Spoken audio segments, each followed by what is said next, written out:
Can you explain the ceasefire? decision to offer Ukraine Article 5-like security guarantees, but stop short of pushing for their full membership? Yeah, well, we haven't done anything on that yet.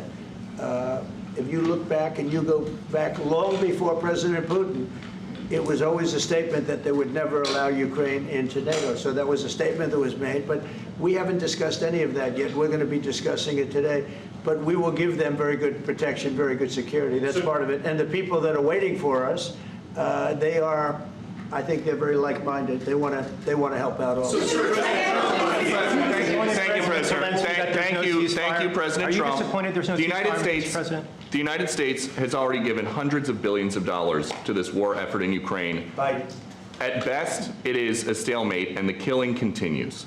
So, President Trump, how much more is the United States willing to give Ukraine? And President Zelensky, how much more do you want? Well, I'll start off just by saying we're not giving anything now. We're selling weapons. This is something before, I guess the number is well over $300 billion. That was under Joe Biden, a corrupt politician, not a smart man, never was. By the way, go back 40 years. He was not a smart man 40 years ago either, but now he's in particular bad. This was done by a corrupt administration that shouldn't have been in, and frankly, if the right results of the election were given, if I were president, this war would have never taken place, and he would have been very happy because he would have liked to have seen. I mean, they went through hell. He went through hell.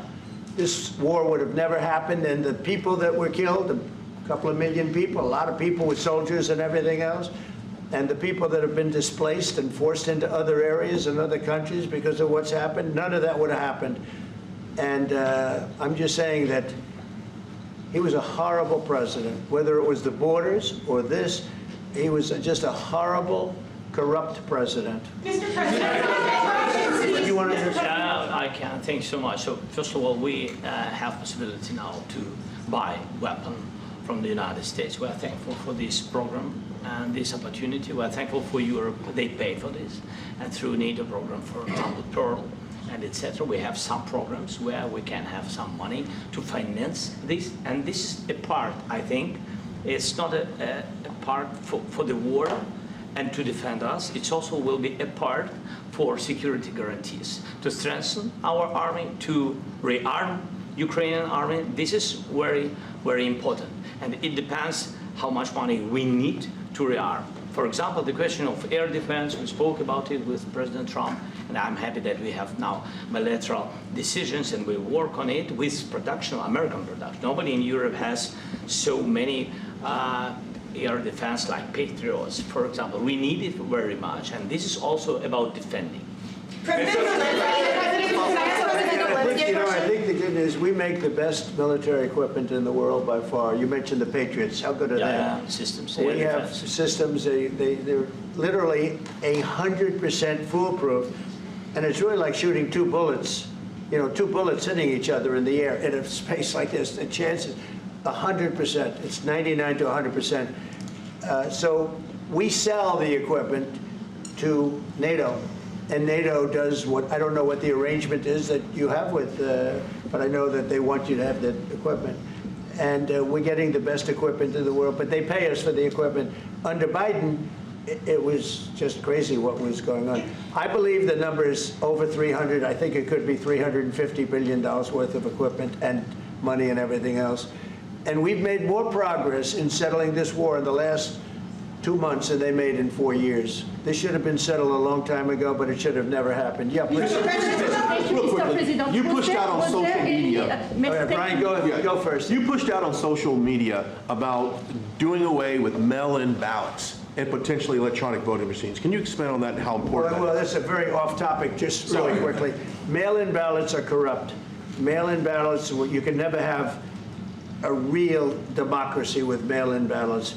And we, as a Republican Party, are going to do everything possible that we get rid of mail-in ballots. We're going to start with an executive order that's being written right now by the best lawyers in the country to end mail-in ballots because they're corrupt. And you know that we're the only country in the world, I believe, I may be wrong, but just about the only country in the world that uses them. because of what's happened. Massive fraud all over the place. The other thing we want change are the machines. For all of the money they spend, it's approximately 10 times more expensive than paper ballots. And paper ballots are very sophisticated with the watermark paper and everything else. We would get secure elections. We'd get much faster results. The machines, I mean, they say we're going to have the results in 2 weeks. With paper ballots, you have the results that night. Most people, but most people, many countries use paper ballots. It's the most secure form. So between paper ballots, very, very important, paper ballots, and I think maybe even more important, the mail-in voting. We're going to end mail-in voting. It's a fraud. If you have mail-in vote, even Jimmy Carter with this commission, they set it up. He said the one thing about mail-in voting, you will never have an honest election if you have mail-in. And it's time that the Republicans get tough and stop it, because the Democrats want it. It's the only way they can get elected. Because with men and women's sports and with transgender for everybody and open borders and all of the horrible things, and now the new thing is they love crime. They're fighting me on the fact that I've made Washington, D.C. safe. We're not going to get mugged, beaten up, or killed like all the people you've been watching get so badly hurt. I'm glad, I hate to take your time with this, but I'm glad you asked me that question. Sorry. We're going to stop mail-in ballots because it's corrupt. You know, when you go to a voting booth and you do it the right way and you go to a state that runs it properly, you go in, they even ask me, they asked me for my license plate, for identity. I said, I don't know if I have it. They said, sir, you have to have it. I was very impressed, actually. But it's very hard to cheat with mail-in voting. As you know what happens in California, it's so corrupt, where some people get 5, 6, 7 ballots delivered to them. Now, we got to stop mail-in voting, and the Republicans have to lead the charge. The Democrats want it because they have horrible policy. If you have mail-in voting, you're not going to have many Democrats get elected. That's bigger than anything having to do with redistricting, believe me. And the Republicans have to get smart. We're not going to have a country. I said for a long time at rallies, you need borders and you need free and fair elections. Those two things, otherwise you don't have. We have strong borders now. In 90 days, Mr. President, we didn't have 1, 0, 0, and 3 months. Not one person came in illegally into our country. In fact, even I find that hard to believe, but it's run by a little bit of a liberal group that put out the numbers, so I guess it's, but 0, 0, and 0. You go back a year ago, 2 years ago, 3, millions of people poured into our country. It was terrible. Thank you very much.